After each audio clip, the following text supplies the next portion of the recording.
Hey there, Bible students. Today we'll dive into Mark chapter 7 and uncover what Jesus' teachings on tradition and morality really mean. So, in Mark 7, Jesus is confronted by the scribes and Pharisees from Jerusalem. They're upset that his disciples aren't following the tradition of ceremonial hand-washing before eating.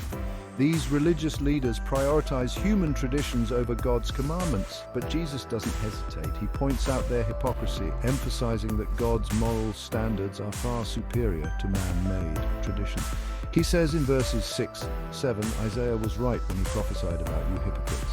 As it is written, these people honor me with their lips, but their hearts are far from me. They worship me in vain. Their teachings are merely human rules. Jesus goes further, teaching that it's not what goes into a person that defiles them, but what comes out of their heart. He lists off evils like theft, murder, and deceit, showing that moral defilement comes from within. This underscores that God's laws are about heart transformation, not mere outward compliance.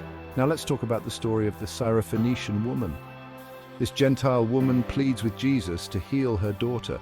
Initially, Jesus' response seems harsh, saying, "It is not right to take the children's bread and toss it to the dogs," but she persists, showing remarkable faith, and Jesus grants her request. This story demonstrates that while Jesus' primary mission was to the Jews, his compassion and salvation extend to all who believe. After this, Jesus continues his ministry in Gentile regions, healing a deaf and mute man in Decapolis. This act shows that Jesus' message and power are for everyone, breaking down barriers of tradition and prejudice. Remember, Jesus began challenging these traditions versus moral issues early in his ministry. Think back to when he defended his disciples for picking grain on the Sabbath. The Pharisees were more concerned with looking pious than with true worship of God. Nowadays, we still wrestle with traditions, from what a pastor should wear to what songs we sing in church. But the key lesson from Mark 7 is clear: traditions are tools to point us to God, not replacements for loving him and others.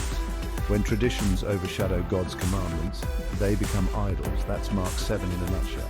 Jesus teaches us to prioritize God's moral standards over human traditions, emphasizing heart transformation and inclusivity.